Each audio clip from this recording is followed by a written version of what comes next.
what album that was, but it's a great album. Maybe Mark remembers the album, and when he comes on, he'll let me know. But you know what time it is, everybody. It is Wednesday. We're gonna go ahead and. Oh no, that's not the horn. That's the monster. We want to hit the horn. There we go. Hit the horn. Let everyone know it's Wednesday. It is the best hour of your week. We are here for you. Tipping points on puzzle pieces. Oh boy, do we have a show in store for you. But as always, I don't do this thing by myself. Who do I do it with? My trusty partner in crime. You can call him the PIC, the man, the extraordinary, the legend. And it makes us the two of the League of Extraordinary Gentlemen, Mark Boatwright Frost. Come on, let's give him a hand, everybody. Bring him on, bring him on. All right. How are you doing today? Great. I just want to know who the other 5 people in the Extraordinary Gentlemen are going to be. Well, maybe Rob, if when he's back from vacation. Yep. Right. Matthew, I think would be a good one. Michael, let's see. That would be 5, right? It would be 5, and then they had Wilma Harkness, which would be Crystal or Terry or both. Or Terry. Yep. Yeah. Whoever wants to be a blood-sucking vampire. Here's the thing: you are very Sean Connery-esque, if you will. Okay. Now, at least I'm not the Matt Damon character or whoever the kid was. Well, I mean, just give us a shaken, not stirred. Oh, I wanted shaken, not stirred. Oh man, there we go. Woo! We're gonna have time for you today. Oh, what is this? Oh, those are my posts for today. Welcome to Tipping I'm Point. just reading it, so like, yeah. Let's talk train wreck. Impossible ways out. Oh, and pucker up. Well, never a dull moment. So let's jump into it. Okay, so today we're talking about train wrecks. And I want everybody to close their eyes for a moment, and I want to picture a old steam engine on the tracks on the top of a hill. Everybody's standing by it outside getting ready to get on the train, but you look down the hill and there's this chasm that's about a mile across, and it's unbelievably, unimaginably deep. And it's got a wooden bridge going across it, and halfway through, that bridge is out. So if you get back on the train and you ride that train, you're going to go halfway across the chasm and everyone's going to die. Sounds horrible. That's what's happening in our lives today. We're slowly getting to the edge of the cliff, and some people would argue we're already over the edge of the cliff, and if we stay on the train and we don't do something to change it, we're all going to die. I didn't say it quite so harshly yesterday in my campaign debate, but I did speak to it, the need for radical change, right? Yes. Not these incremental, well, let's try to fix this thing little pieces at a time. We're far too far gone to do that. We are, and we're looking at the future, and the future is looking back at us, and it's not a pretty picture. Agreed. So what we're talking about today is the train, which is capitalism. And if you could read the quote that I gave you to everybody. Yep, I'll put it in the chat also. Okay. All right. So it reads as, in the English language, the term capitalism first appears according to the Oxford English Dictionary, OED, in 1854. In the novel The Newcomers by novelist William Makepeace Thackeray, where the word meant having ownership of capital. So is that the same definition as you would understand it when we use capitalism today? No. This is the traps that we have. We have words that have defined meanings, and then we make them mean whatever we want them to mean. I'm going to spit out my Red Bull. And so capitalism's been around since 1854. That's not forever. It is not carved in stone, except maybe on Wall Street, that capitalism is a thing. And it certainly isn't a thing that was meant to be from a novel, not a scientific study, not a treatise, not a piece of philosophy. It was a word that came out of a novel that suddenly got used to mean the economic engine that we use in democracy. So we're talking about 169 years. Yeah, So this is new. yeah. Less than 3 generations new. Wow. So, does that shock you to think that capitalism, the thing that everybody quotes and holds up as the model, is less than 170 years old? It does actually. This is how we get trapped into believing things that are not, in fact, actual or true. I could definitely see that, right? So, what we're talking about today is the fact that the capitalism is a train wreck. It's not working. I think that for most people, trickle down economics or supply Reaganomics? side supply side economics, as they called it, Uh-huh. um, doesn't work. Hmm. I have been known on occasion to say, "Yeah, trickle down. It's kind of like yellow and smells." And when you walk through an alleyway that somebody has trickled down on, you don't generally like it much. So, that's my thinking of trickle down economics. It doesn't work. And anybody who actually believes it works needs to have a reality check in the worst way. Hmm. Corporations are not our friends, corporations are not people. Corporations are a conglomerate of workers working for the wealth of a few. When you think of trickle down, like the image you get, right? I actually, the image I get is pretty vulgar. It's rich people urinating on the poor, uh, That and would be close to what I just described. but at the end, when they're just shaking off the remnants. Sorry to be so vulgar. So it's not even a nice stream, but it's literally just the drops at the end. Sorry to be so Uh, blunt, but you said you put know, the seatbelt on, so hey, I'm going there Yeah, today. I thought you were going to say, and in the end, I'm like, I don't know the other It is a family show. end. But that's the image I get with trickle down economics, right? Right, And we see that it's emblematic of what we have today, which only was exasperated through COVID, right? The rich right. got richer, and you can see the state of our country and global issues, today. Yeah, and I'm here to tell you, we have technologies that are game changing that are not being adopted Right. because the few people who get all of the money like it the way it is. And I mean, we could sit here and spend 6 programs, no less than 6 programs, talking in detail about all those pieces, and I'd be happy to do that at some given time.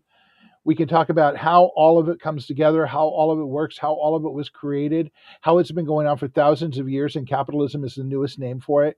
We can talk about all that. The bottom line is it doesn't work. And capitalism, and let me just debunk this and let the hate begin. I don't care.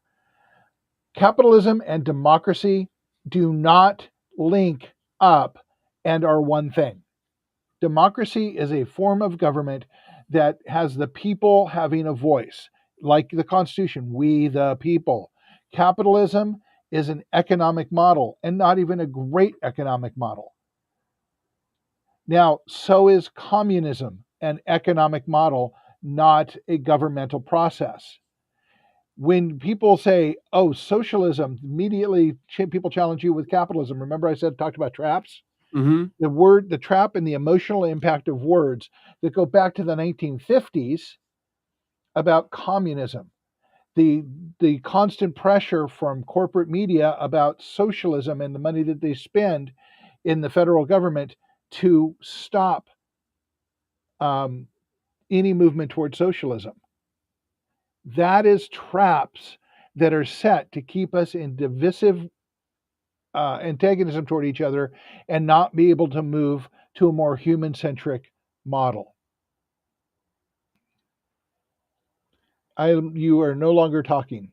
Your volume went So down. let me ask you a few questions. I see this Okay. as we actually have a hybrid model, right? We have a capitalist and a socialist society integrated, but it's too far swung toward the side of capitalism, right? And look what it took to get any socialism in our system at all. Right. It took the Great Depression. where capitalism failed miserably and horribly. And actually, a law was put into place, Glass Steagall, to stop it from ever happening again. Oh, until 1998, when Alan Greenspan, Congress, and Bill Clinton helped overturn the protections of Glass Steagall. And then 9 years later, we had, a recession that we aren't really calling a depression that just keeps cycling worse and worse and worse. So is I know that you have a Star Trek economy outlook, right? Yeah. We can move toward that. We would be great. Would it be more realistic to say that we need or what could work is a hybrid of socialism and capitalism? And for me, the part that you would make socialist would be the Maslow's hierarchy things, right? Housing, healthcare, Yep. food, water, But power. that's really easy. So let's talk about the other half of it, the capitalistic side of it. Sure. Because in order to keep a capitalistic system, we have to do one thing and one thing very well. What's that? Regulate the bloody hell out of it. We have to enforce the laws that we have. We have to protect from insider trading. We have to make the stock market fair and equitable again. We have to regulate and watch everything because we have proven again and again and again that corporations are not responsible for their behavior. Well, They then let will me not ask. be, well, let me say, they will not behave responsibly toward the people and the society. Well, then let me ask you this. So, for the proponents of capitalism, could they argue and be accurate in saying, "Hey, we haven't had a fair shake at to see if this capitalistic model would work because we don't enforce the laws. We have laws on the books for almost everything, right? Mhm. We just don't enforce them, or better We yet, def- or we we defund the selectively we enforce defund them." the yeah we defund the agencies that are given to enforce them. Well, no, but we still enforce them, but Sort we of. are selective, or Yes. those in power select Very who they enforce it on, right? right. So would it be fair to say that capitalism could actually work, but we've never had a chance to have that experiment in earnest because we don't enforce the laws on everyone equally? Okay, I'm going to be an asshole right now Go and ahead. say, what exactly is capitalism? Or you want me to read the definition again? From a novel. So let's go back to talking about that because we have Yeah, to actually have that conversation. right. It is part of that.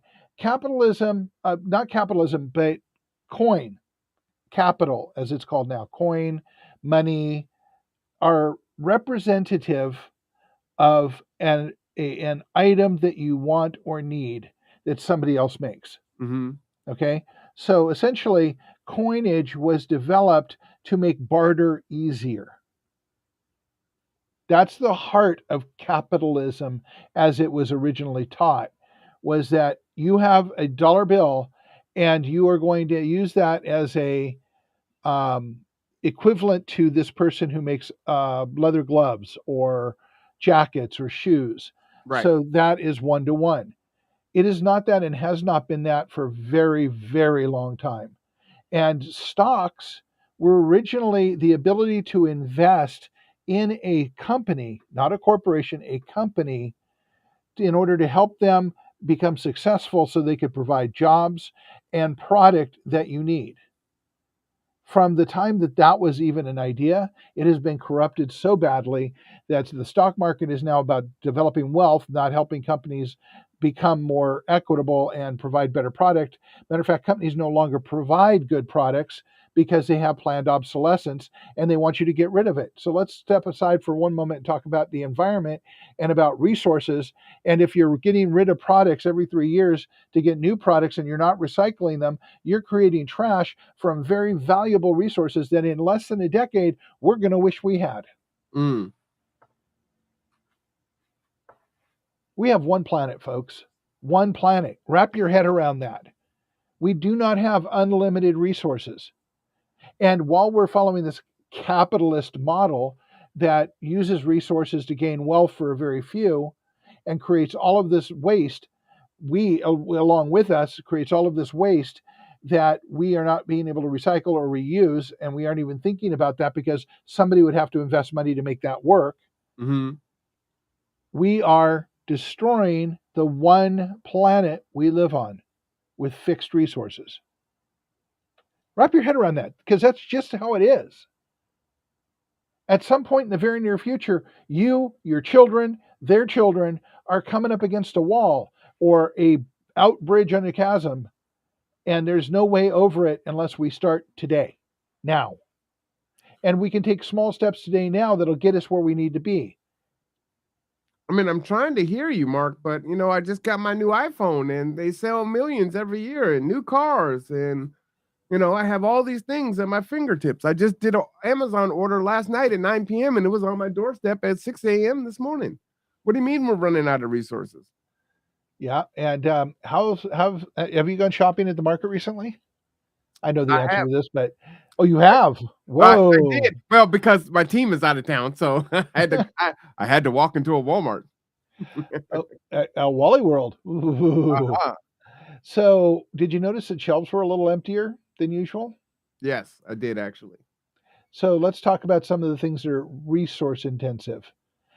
Because of the issues going on in Gaza right now and that have been going on around the Suez Canal for the last, oh no, half a year, Hmm. olive oil is getting harder and harder to find because olive oil ships from the Suez Canal. What's Popeye doing about it? Well, watching the olive oil shelves get emptier. I couldn't help So, myself. Sorry. I talked a week or so ago, and next week I will make sure that I've got the link for you. Unless Terry is able to find the link for the article she has on what's going on in the Panama Canal and water, and Hmm. puts it in the chat, I would really appreciate it if she could find that. Um, when we built the Panama Canal, we didn't think about water because water was everywhere, right? This is like um, the early 1900s or something. Um, they use fresh water to fill the Panama Canal in the Really? locks. Yeah, the locks are fresh water that the ships go through from each thing. They don't have enough fresh water now to fill the locks, so they had to slow down the transition of ships dramatically. So the Panama Canal has been less efficient way of transferring from east to west and west to east for the last several months. Mm. On top of that, there have been, last I checked, and it's probably worse now, 16 hurricanes in the Atlantic and the Caribbean regions. 16 this year. We also started to get hurricanes on the west side in the Pacific. And at one point, not too long ago, there was a tropical storm hurricane going up the east side and a tropical hurricane going up the west side of Panama on either on the same time at the same time, which Hmm. stopped traffic going through. So we are a global economy, as you have mentioned several times. We ship all over the world. We get an average piece of fruit or vegetable that comes to Kitsap County has traveled 900 kilometers to get here. So we can start looking at the fact that we are insecure because anything can happen.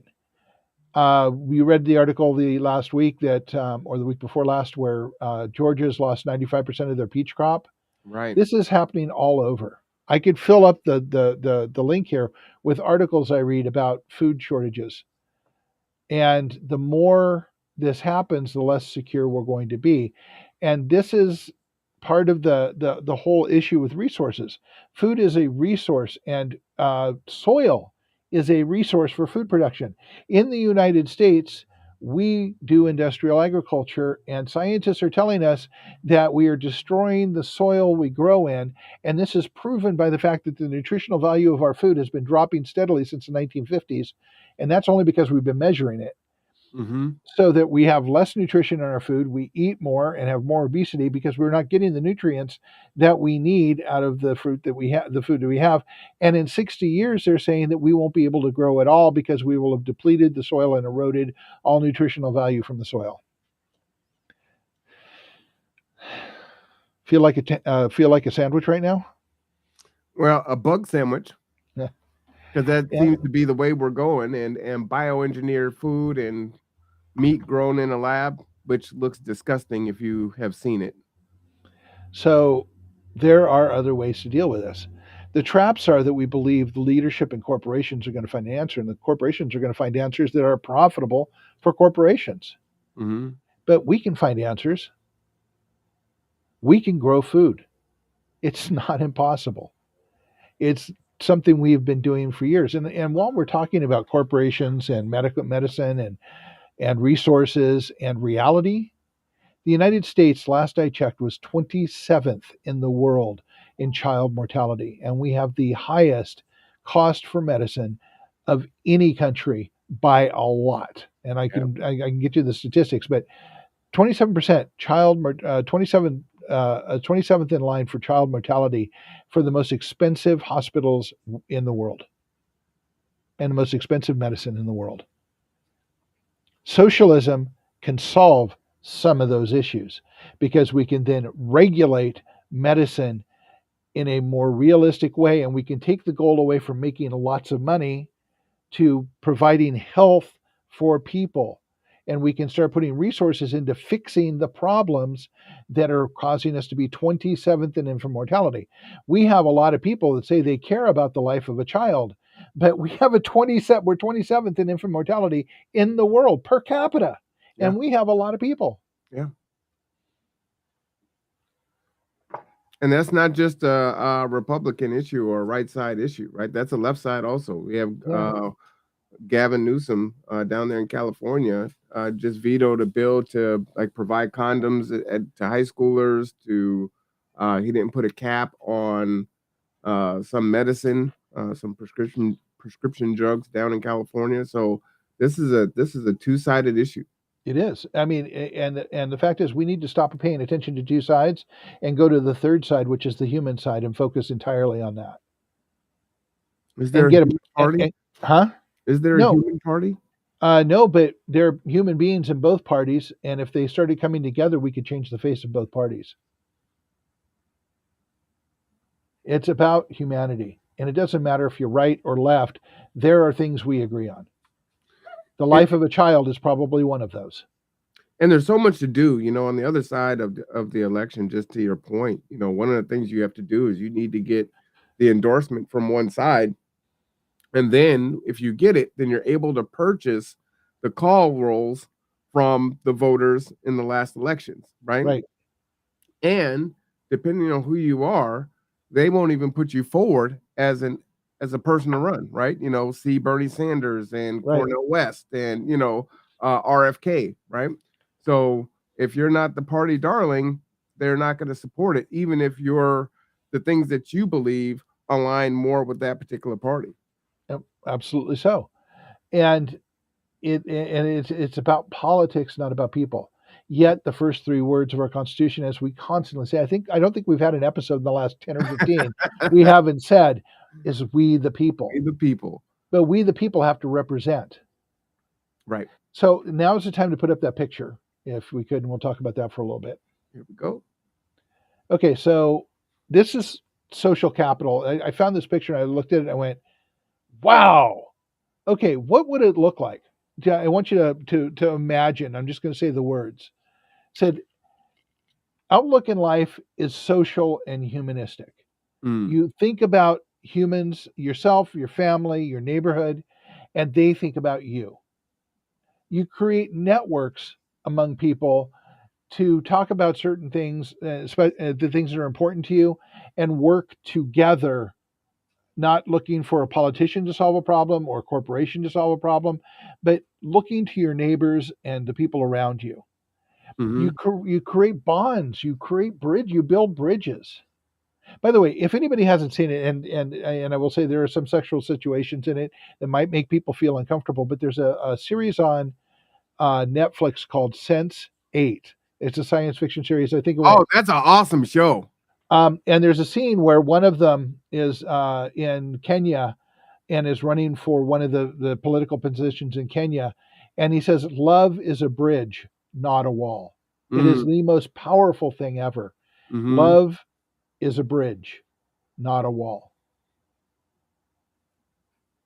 So, another trap we have using words like love and creating barriers and, mm, and exceptions and expectations around it when it should just be a connection between two people and leave the rest of it alone. right. Feelings and trust and safety. Do you feel particularly safe? Well, we've had this conversation before. No, and by the daily, less and less. So if everybody in your neighborhood was together, would you feel a little more secure when you know that your neighbors will be watching out for you? Yeah. That right And there would luckily, make, my neighbors do. yeah. So values and norms, setting values and norms that are human based instead of market based or marketing based or religious based or political based. What are the norms really for human beings? Mhm. Reciprocity. Everybody takes care of each other and makes sure that they have some equitability between them. Diversity. The universe, as science says, the universe is diverse. The healthy state of our planet and the universe and everything else is diverse. If we're killing species off right, left, and down the middle for the benefit of dollars, and we're removing resources for the benefit of dollars, can you eat dollars? Are dollars going to keep you warm at night? Are dollars going to keep you alive in a tragedy or a crisis? We No, need more diversity, not less diversity. We need to rebalance the harmony. I don't want to use the word harmony really, but we need to rebalance the diversity and the health of our ecosystems, all of them. And citizen power, we the people, is at the heart of social capital. mhm. And social capital becomes capitalism in a very different way. It becomes, you own capital. I own social capital right now. I am providing social capital by being on this show. Marwan is providing social capital that he owns by being on this show and helping create bridges, helping create networks, helping change the outlook of life, helping people identify norms and values, um, understanding reciprocity. We talk about diversity. We talk about the power we have when we sit down together and figure out what the human need looks like together. You know, just to that end, putting all these together, right? What is social capital? Outlook in life, networks, bonding, bridging, feelings of trust and safety, values and norms, reciprocity, diversity, citizen power, and proactivity.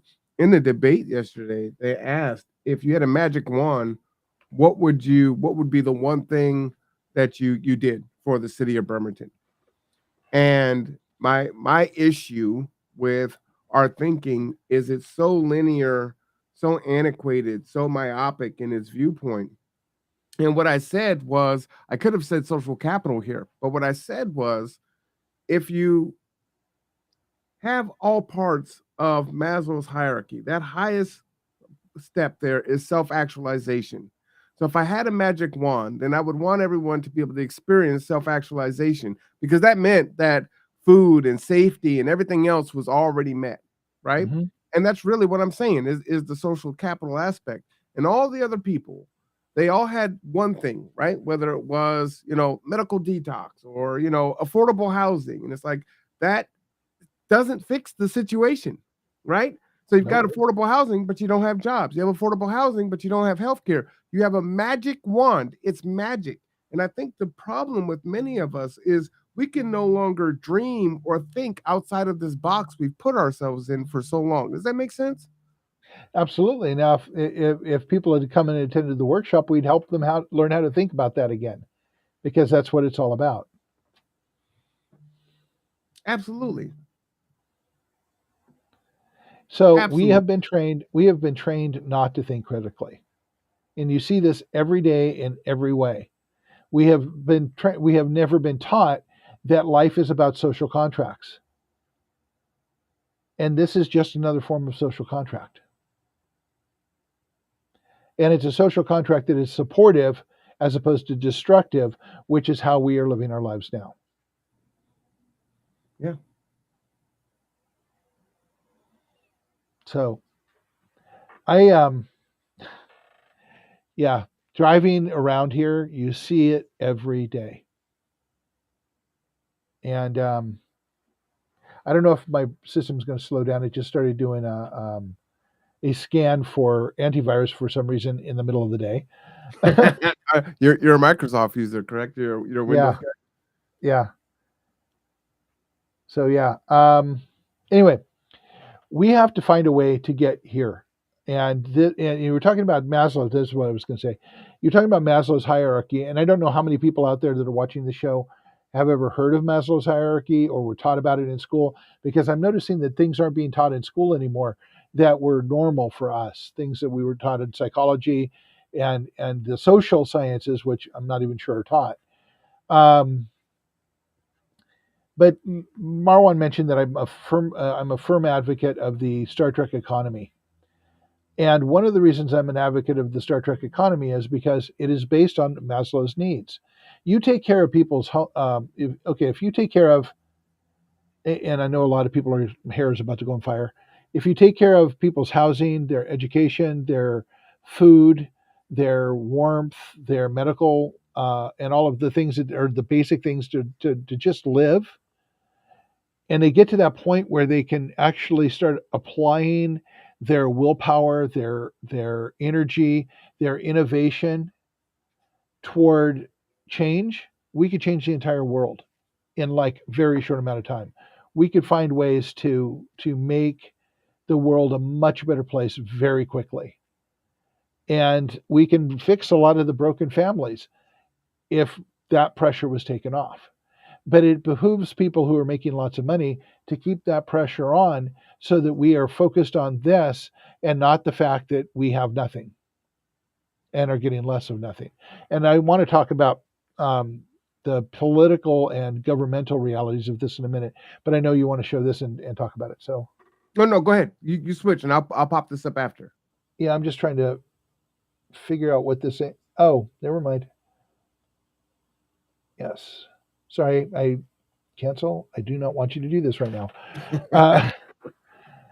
Uh, kept restarting. I'm like, what the hell are you doing? Um, okay, so one of the issues we have that is not being said because people don't get reelected if they say this Right. is that we have an ever more challenging system in government to provide the basic needs.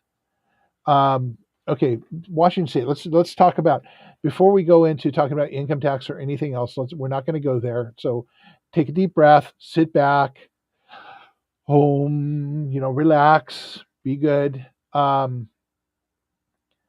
Sales tax is the model that Washington State uses, but there are fewer and fewer resources for people to have. The jobs are paying.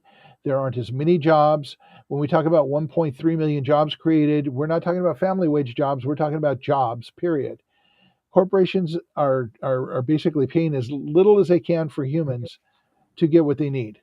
Mm. So here we are in a situation where sales tax, people aren't buying as much each year, retail gets less and less. And how would you know this? Because retail used to have the numbers were posted at the end of every year, said, look how good we've done. For 5 years now, we haven't seen that. Mm. Retail's tanking every year. Well, you're And watching so, box stores shut down in, by the dozens, by the scores. yep, but Jeff Bezos has got rocket ships and money and all kinds of things because people are buying from him. And theoretically, that money comes into taxes into Washington State. As we look at it, that money is getting less and less. That pool, like the resources of the world, are getting smaller and smaller and smaller. And so the state, the counties, the cities are all shrinking their revenue source. So Mm. what revenue do we have? We have property taxes and we have permitting and such from developers. And so you're suddenly seeing this boom of development going, and you keep hearing again and again how we have a housing shortage, how we have a housing shortage, how we have a housing shortage. Let's ask a couple questions because I'm all about asking that next question. First of all, did we have a housing shortage a year ago? Did we have a housing shortage 5 years ago? Where did all of the people who need these houses come from? Mm. We haven't really grown our Navy presence here. We haven't really grown the income status here. Though HUD, I will notice, has said that the average income in Kitsap County is 104,000 for a family of four. I don't know about you, but I don't know many families of four or anybody who has $104,000 a year income here. So I don't know how that's the average income in Kitsap County. unless some people are making way, way more, I was just gonna say there's so many outliers that they're dragging it up. or it's just a fictitious number being supported by faulty uh, analysis. There's that too. So we are developing the hell out of the county to provide funding for the cities and for the county to maintain basic needs. So Mm-hmm. let's blow the shit out of this one for a moment. All right. There is a rumor, a somewhat substantiated rumor out there that politicians in this county and economic development people and developers in this county want to bring in 500,000 more people in the next decade. 500,000. Doesn't sound, it's not a million, so it doesn't sound like much until you realize that our current population is right in between 260 and 300,000 people. So you're more than doubling the population by over a third more than doubling the population here. Okay. We've talked about the fact that if you're going to do that, then you probably better know what the water tables are doing, and nobody does. Mm-hmm. If you don't know what that is, you better start building infrastructure like crazy if you're planning to bring those people in, because you need to have that infrastructure in place before they get here. Mm-hmm. And if you're looking for the money that's going to come in from that to do the infrastructure, you've already failed. Right. So, what do we have here? We have an absolute mess that people are looking at dollar signs and not reality. And this county cannot afford too much more fantasy that's not reality based. And you need Oh, some I would people in agree. office. You need some people in office who ask hard questions and go, time out here. Maybe we need to rethink how we're spending money, or maybe we rethink how we get money and what we're spending money on. And maybe we need to spend more money on building infrastructure, especially if we want to bring more people in. Well, in that, right, you had the firefighters and the police levy fail, right? Yep. Which is going to come back again. You've got school levies. I mean, you can only tax homeowners so much. So there Mhm. has to be some alternate source of revenue coming into the city. And let's talk about water. We Mm-hmm. did talk about water, but let's talk about the fact that most water in this county is special taxation districts Mm-hmm. that you have no representation in, but they can tax you legally. So your water bill is involved with a tax. So as you see this go back and forth, this is how we work without being very clear. Now, I had somebody this morning. I was driving, and somebody asked me, "Where does our money go?" And I said, legally they're required to be transparent. But if you start asking questions and trying to see where money goes, it's amazing how much transparency there isn't. Because people say, "Well, I'll have to look that up," and then nobody ever gets back to you. They just do the stall game. And that needs to change. People need to have the ability to understand where the money that their taxes are going is spent. So we can't change government until we get transparency in government. So the first thing we have to do is address that. We have to get transparency. Um, so water, roads, I'm with you. um, yeah, water, roads, power. Power comes from the PSE. Power comes from gas and Cascade. And both of those things are being stretched further and further and further from their central source. We don't know what water is. We don't know what water recycling. We Mm-hmm. don't know about any of these things that we should be looking at. And every time it comes to fixing the problem, we go back to the same thing we did before. And what was it the Alcoholics Anonymous say? Insanity is doing the same thing over and over again and expecting a different outcome. Well, maybe they're not expecting a different outcome. What they're expecting is to just patch this hole for right now until somebody else is in charge or some miracle happens. We said that earlier, right? Yeah, I want magical to thinking stay in doesn't office. work. I want to be reelected. I don't want to be known, even if I'm a one-term person. I don't want that to fall on me. So I'm going to Right, kick that down the road, right? right. The buck is going to stop with someone, and we're going to have hell to pay when we do. The problem is the longer we push it off, the hell is going to be 3 and 4 and 5 times worse. So And we it's need going to to do it involve now, body count, and it's going to involve body count. right? So, and if you think you're immune to this, let's just be really clear here. You're not. When it hits the fan, we are all going to be affected. Some sooner, some later. And let me add a little piece of real surprise for you. You know the people who do best when it really hits the fan? The homeless people, because they've learned how to survive. I see. I don't know about that. Well, they know how to live in the streets when you don't. Oh, that's true. But I think, the Bezos and the Musk and, all the folks that are continuously shifting the wealth of the globally, those are the Mhm. ones that really make out the best. And I think what people are really missing is, I think that they you know, won't. I think I, that they will make. I think in the end they're going to crash with everybody else, and they're going to be the ones looking really surprised about it. but what's a crash, right? They lose two of their super yachts. I mean, is that what we're Uh, talking about? let's talk about Mad Max crash, I don't think they're going to see that in their lifetime. but their kids probably will. They're not worried about that. Yeah, if the resources start going tits up, They're not it's worried going about to. that because most of us aren't worried Well, about that, unfortunately. and that's the point. That's the point I'm very much trying to make here. Yes, yes. We need to start worrying about that now because it's not going to affect us. I mean, I'm probably not going to make it through to see the worst of it, but I'm seeing it go less good every day. I've watched it get worse for 40 years. We I have this can, show every week, right? yep, We weren't talking about Palestine, Israel last week, nope. right? It's like that, All kinds of things are happening. We weren't talking about Ukraine a couple of years ago either, right? and COVID before it happened. I Right. mean, and yet COVID was something that was predicted 40 years ago. And also 5 years ago.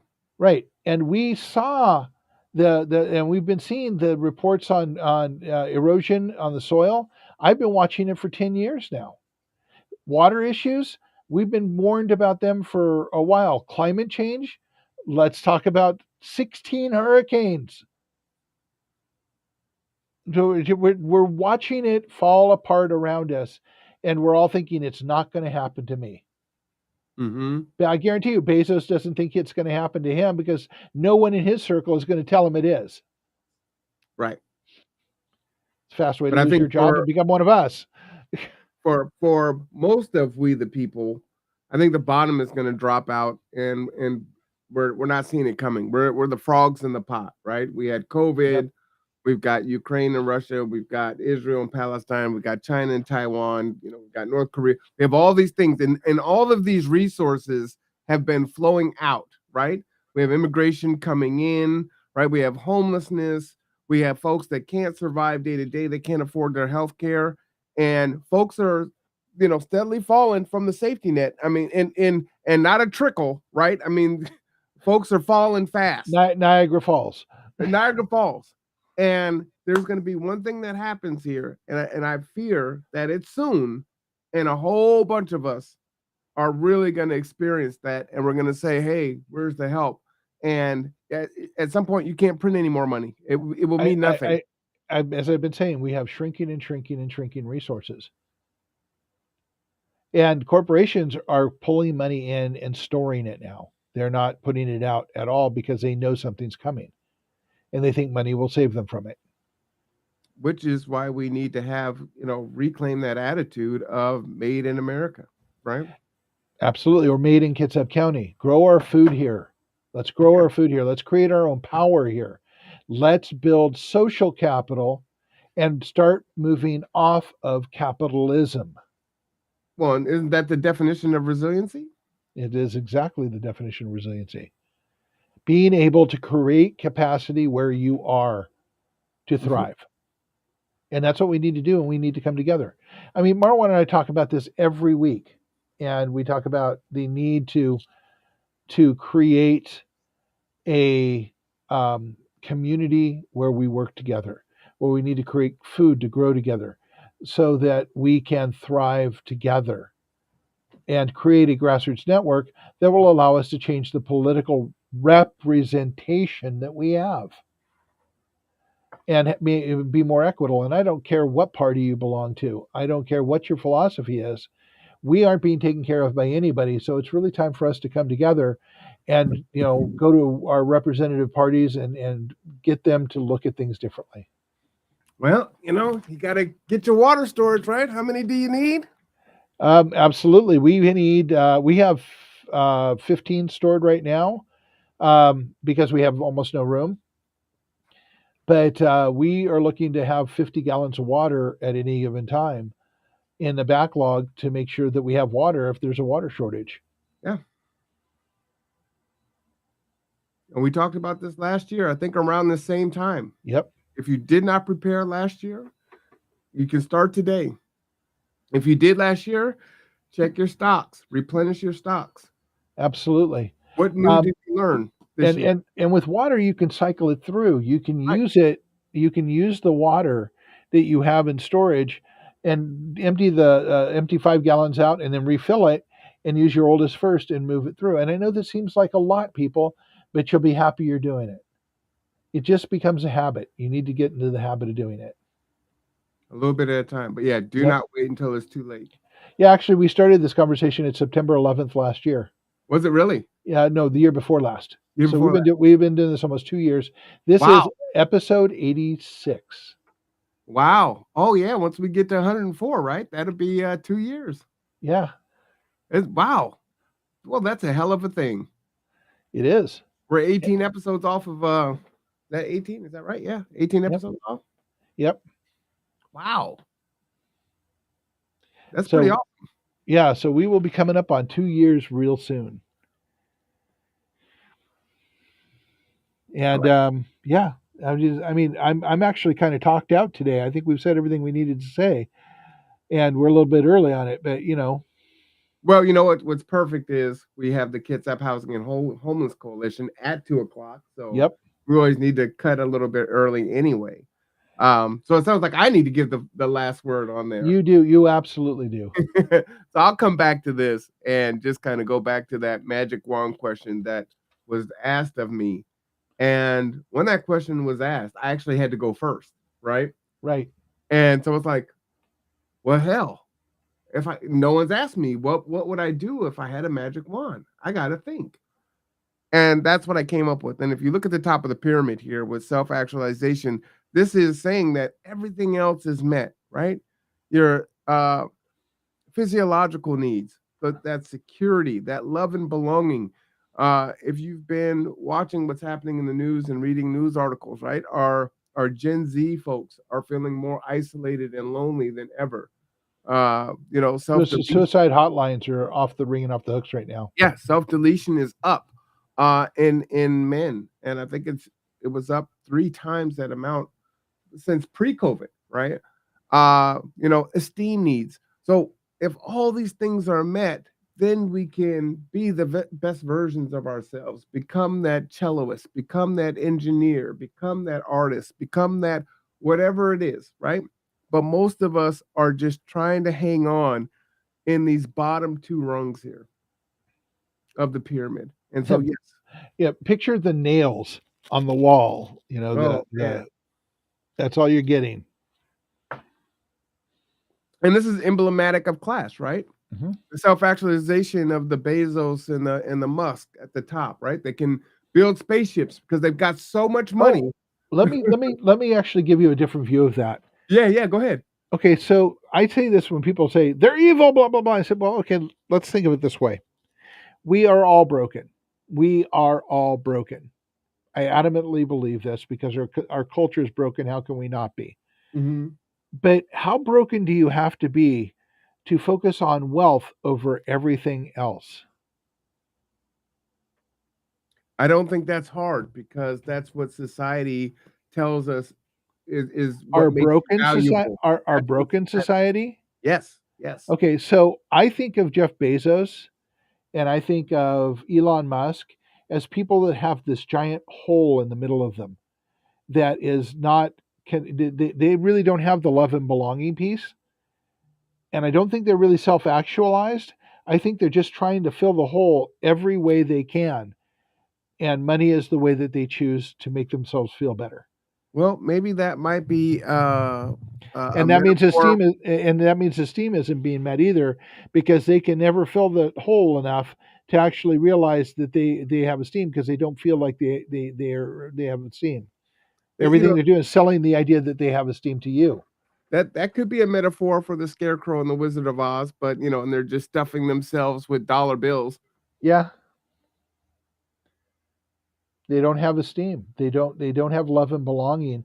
They come from a very broken background and they're trying to fill that hole inside of them with something, and they're trying to sell to you that they are better than they are.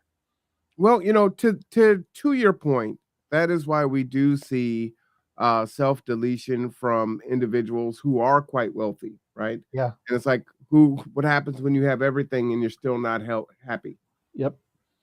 And that is, I think that is definitely appropriate in your situation, in your example. I Yeah. think with them, they're still chasing it. So maybe they don't have it, they're not satisfied, and so they continue to drive to fill whatever that gap is. But at the end of the day, their basic needs are met, and Yeah. everyone should at least have those first three met, just Yeah. because you know I you're a just human being. somebody came through with a meme a Mhm. couple days ago that struck me, and I will freely say that I have not researched this yet. But the meme said basically that there were two people who essentially founded Tesla and brought the technology together to make the Tesla models happen. And Elon Musk was an investor who essentially took it over, alienated them, and is now selling and what I would call, this is my opinion, a bankrupt technology that the people who originally founded it have gone long gone. And that is a very tech centric model that I've seen again and again and again, where people end up with an empty bag selling the same thing over and over again because nobody can innovate from there because the people who originally came up with it were shoved out so that somebody like Elon Musk could market it. Well, that may be true. And I have not researched it, but it would not surprise me if it were true. There's a new technology, and I can't remember what liquid they were using. I just saw this last week, and I can't remember. I'm sorry. The ammonia engine. Thank you. What Yeah. what do you know about that? Is that Very little. very promising, Yeah, supposedly? yeah. We see these memes come out periodically, like sidewalks that generate energy while you walk on them or drive over them, and there's only one question I have to ask: who's going to invest in it to make it so, and how much does it cost? And does the cost benefit analysis come together? Then go back to who's going to invest in it to make it happen. Toyota, on the other hand, seems to be looking, and this is only from a headline, not Mhm. from any research on my part. Toyota is looking at the ammonia engine. And Gotcha. that would make sense because Toyota's been the leader in a lot of things. But I'm glad that, and that's where capitalism has a place to thrive. I think it has a place, right? I think that innovation would happen without capitalism. I think that if we had Maslow's need met, people would be innovating a lot more. I think Yeah. corporation and corporate capitalism, and I'm very specifically saying corporate capitalism or Mhm. unregulated capitalism, actually spends more time crushing innovation than it does creating or supporting innovation and change. Touche, sir. I can't say anything to that because we know we've had energy efficient technologies that we could have given to the world long before.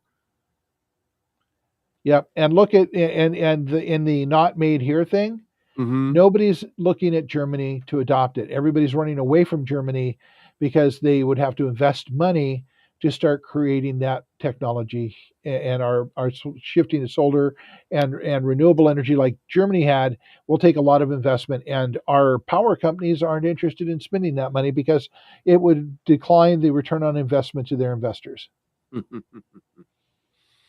Well, But then again, there's the power of the people, and we have this little project. What it's called? Oh yeah, Power for All, Mhm. which we're hoping in the next year to take off. But we could reuse people's voices, so join us.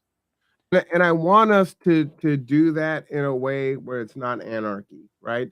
If we Oh, absolutely not. do it now, we can come together and make the change, and not let it be a revolution, like you said. But an intentional evolution. Yes, but an evolution. And my fear is that unfortunately we may stay asleep to where it ends up being a revolution. Well, That's my fear. we are both afraid of that, Yeah. but I continue to work on it and invite people to join us, and people are starting to join us. And we have some remarkable things. Even through a really shitty day, we have some remarkable things going on with Matthew's Garden, Yeah. I love it. and we have stuff we're working on for the Power for All that's actually creating a model we can start applying. And Well, we've got some conversations going about Water for All too. good. I'm glad you took us off on a high note. Yep. Well, with that, then we're gonna say ta-ta for now. We have 4 minutes until the Kitsap Housing and Homeless Coalition meeting starts. I should have a link ready so people could just link right over, but it's on the conduit, so please meet us over there. There will be updates. Maybe Salvation Army will be on talking about the shelter opening up November 1st. But as always, the conduit tries to keep you informed and up to date on all information, Bremerton, Kitsap, and beyond. So stay tuned. And as always, we want to thank you, Mark, for an Yep. excellent show. And I have one last question. Yeah. What do you think about the background I put up today? Oh, I love it. Yeah. When I logged in, I was like, oh yeah, I like it. I like it. And the puzzle pieces have the purple hues to them. So Yes. I mean that's a win. And the teal ones for our side. Yes. Well, I mean, Rosecco has all the colors in there technically. Yeah. So, but yeah, no, I love it. Okay. So that's going to be our background from now on, if that's okay with you. Yeah, no, I love it. All right. That works. All right, everyone, join us over there. Meeting starts in 3 minutes, and then City Council tonight at 5:30. For Mark Boatwright Frost, I am Marwan Cameron. This is Resilient Ecosystem, Tipping Points and Puzzle Pieces. Until next Wednesday, take care of yourself, take care of each other.